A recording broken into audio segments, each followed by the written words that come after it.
महागणाधिपतये नमः। सदाशिवसमारम्भां शङ्कराचार्यमध्यमाम् अस्मदाचार्यपर्यन्तां వందే గురుపరంపరాం. శ్రీమాత్రే నమః. ప్రేక్షకులందరికీ స్వాగతం. మాస ఫలితాలు 2024 సంవత్సరానికి సంబంధించి మనం ఏప్రిల్ నెల మాస ఫలితాలు తెలుసుకుందాం. అయితే మనకి ఈ నవగ్రహ సంచారాలను అనుసరించి ద్వాదశ రాశుల వారికి అసలు వీళ్ళకి శుభాశుభ ఫలితాలు ఏ విధంగా ఉంటాయనే విషయాన్ని తెలుసుకోబోయే ముందర అసలు ముందుగా ఈ మాసంలో చూసుకుంటే గ్రహస్థితి ఎలా ఉంది అని చూసుకుంటే మేషరాశిలో గురువు యొక్క సంచారము, అలాగే గురువుతో పాటు బుధుడి యొక్క సంచారం. బుధుడు వక్రీకరించి ఈయన అంటే మీనం వైపుకి ప్రయాణం చేయడం అనేది జరుగుతోంది. అలాగే మనకి రాహు వచ్చి మీనరాశిలో సంచారము, కేతువు వచ్చి కన్యారాశిలో సంచారము, శని భగవానుడు వచ్చి మనకి కుంభరాశిలో సంచారం, అలాగే శనితో పాటుగా ఇక్కడ కుజుడు కూడా మనకి సంచారం చేయడం అనేది జరుగుతుంది. ఈ కుజుడు ఏప్రిల్ 24వ తేదీ వరకు కూడా మనకి ఈయన శని భగవానుడితో కలిసి ప్రయాణం చేయడం అనేది జరుగుతుంది. తదనంతరం ఈయన మీనరాశిలోకి మార్పు చెందుతాడు. అలాగే రవి కూడా ఏప్రిల్ 14న మీనం నుంచి మేషంలోకి అంటే తన ఉచ్చక్షేత్రంలోకి ఈయన ఏదైతే సంచారం ఉందో అది జరుగుతుంది. అలాగే శుక్రుడు కూడా ఇప్పటి వరకు ఆయన ఉచ్చస్థితిలో ఉన్న ఆయన కూడా ఏప్రిల్ 25వ తారీఖున మీనంలోంచి మేషంలోకి సంచారం చేయడం అనేది జరుగుతోంది. అలాగే ఇక్కడ చంద్రుడు కానీ చూసుకుంటే ఈ మాస ప్రారంభంలో ఈయన ధనుస్సు రాశి నుండి అంటే మూలా నక్షత్రమే ధనుస్సు రాశి నుండి ఈయన యొక్క ప్రయాణం అనేది ఈ మాసం ఈయన మొదలు పెట్టుకోవడం అనేది జరుగుతోంది. కాబట్టి ఇప్పుడు మనం చూసుకున్నదంతా కూడా ఇప్పుడు మనం చెప్పుకున్నదంతా కూడా గ్రహస్థితి. ఈ మాసంలో ఈ గ్రహాల యొక్క స్థితిగతులను బట్టి వీళ్ళకి శుభాశుభ ఫలితాలు ఏ విధంగా ఉంటాయి అనే విషయాన్ని తెలుసుకుందాం. తులారాశిలోకి చిత్త 3-4 పాదాలు, స్వాతి 1, 2, 3, 4 పాదాలు, అలాగే విశాఖ 1, 2, 3 పాదాలు తులారాశిలోకి వస్తాయి. తులారాశికి రాసాధిపతి వచ్చి శుక్రుడు. ఈ రాశి అష్టమాధిపతి అయిన శుక్రుడు వచ్చి ఉచ్చక్షేత్రంలో ఉండి అస్తంగత్వాన్ని పొందడం అనేది జరిగింది.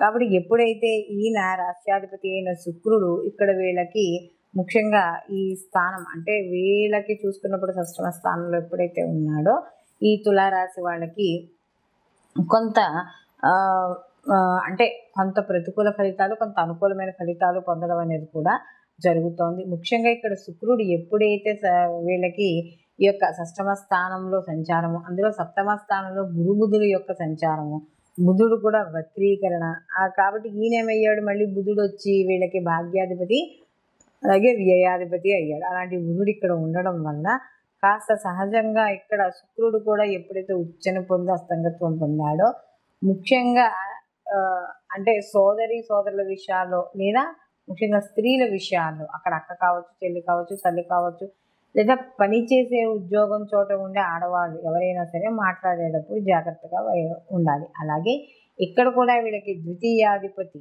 అయిన ఈ యొక్క ద్వితీయ సప్తమాధిపతి అయిన ఈ యొక్క కుజుడు ఎవరైతే ఉన్నారో ఆ కుజుడు శనితో కలవడం వల్ల కొంత వ్యతిరేక ఫలితాలు కూడా పొందడం అనేది ఇక్కడ జరుగుతున్నాయి. అలాగే ముఖ్యంగా ఎవరైతే ఈ యొక్క స్నేహవర్గంలో కావచ్చు, లేకపోతే ఏదైనా కొంచెం మన దూర బంధువుల్లో కావచ్చు ఎవరి ద్వారా అనేది కొంత మనస్పర్ధలు వచ్చే అవకాశం ఉంది. అలాగే సంతానపరమైన విషయాల్లో కానీ చూసుకుంటే కొంత చిన్న ఇబ్బందులు కూడా ఉండడం అనేది జరుగుతుంది. ఎందుకంటే ఇక్కడ ముఖ్యంగా తులారాశి వాళ్ళకి కానీ చూసుకున్నప్పుడు ఇక్కడ ఈ శని మరియు కుజుల కలయిక ఏదైతే ఉందో వీళ్ళకి పంచమ స్థానంలో అంటే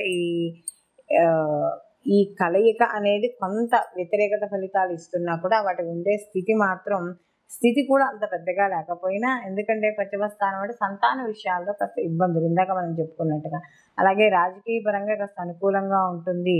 అలాగే ఇక్కడ ఎవరైతే రాజకీయ రంగాల్లో వాటిల్లో ఉన్నారో వాళ్ళందరికీ కూడా అనుకూలంగా ఉండడం అనేది జరుగుతుంది. అలాగే ఇక్కడ సప్తమ స్థానంలో గురువు వీళ్ళ స్థానాన్ని చూడడం వల్ల కొంత వ్యతిరేక ఫలితాలు ఉన్నా కూడా అవి కాస్త అనుకూలంగా మారుతాయి. వివాహ విషయాల్లో వాటిల్లో కూడా అనుకూలంగా ఉంటుంది. వివాహానికి మంచి యోగ్యమైన కాలంగా ఇక్కడ చెప్పవచ్చు. అలాగే ఉద్యోగాలు వాటిలో విషయాల్లోకి వచ్చేటప్పుడు కూడా మంచి పదోన్నతులు లభించడం అనేది జరుగుతోంది. అలాగే ఎప్పుడైతే ఈ యొక్క తులారాశి వాళ్ళకి ఏ స్థానంలో కేతు యొక్క సంచారం అనేది నడుస్తోందో కాస్త ఇన్వెస్ట్మెంట్ విషయాల్లో వాటిల్లో కాస్త జాగ్రత్త వహించుకుంటూ ఉండడం మంచిది. మొత్తం మీద ఈ రాశి వాళ్ళు ప్రతిరోజు కూడా లక్ష్మీ గణపతి ఆరాధన చేసుకోవడం, అలాగే హనుమాన్ చాలీసా పారాయణ చేయడం ద్వారా మరిన్ని మంచి ఫలితాలు పొందడం అనేది జరుగుతోంది. అయితే మనం ఇప్పుడు ఏ రాశికి ఆ రాశికి సంబంధించిన ఫలితాలు అనేవి చెప్పుకుంటున్నాం. మనం ప్రతిసారి చెప్పుకున్నదే ఈ గోచార ఫలితాలతో పాటుగా జన్మజాతక ఫలితాలు కూడా ఎప్పుడు పరిశీలనలోకి తీసుకోవాలి అని. కారణం దేనికంటే ఒక్కోసారి గోచారంలో అంటే మన జన్మజాతకంలో ఉన్న గ్రహస్థితిలే మనకి గోచారంలో కూడా కనపడడం అనేది జరుగుతూ ఉంటుంది. అప్పుడు వాటి యొక్క తీవ్రత అంటే శుభగ్రహాల కానీ యొక్క కలయిక అయితే ఒక రకంగా ఉంటుంది వాటి స్థితిగతులను బట్టి. అలాగే ఆ యొక్క కలయిక అనేది ఏవైతే గ్రహాలు ఉన్న కలయిక కానీ ఏవైనా శత్రుగ్రహాలు అయ్యి ఉంటే అదే స్థితిని పొందుంటే వాటి నుంచి వచ్చే ఫలితాలు వేరేగా ఉంటాయి. కాబట్టి ఈ శుభాశుభ ఫలితాలు ఏవైతే ఉన్నాయో వాటిని చూసుకోవాలనుకున్నప్పుడు కంపల్సరీగా ఈ గోచార ఫలితాలతో పాటుగా జన్మజాతక ఫలితాలు కూడా తెలుసుకోవాలి. తద్వారా వాటికి కావాల్సినవి ఏవైనా పరిహారాలు ఏమైనా ఉంటే అవి చేసుకుని మనం ముందుకు వెళ్ళడం ద్వారా మనం పనిలో సక్సెస్ అవుతాం.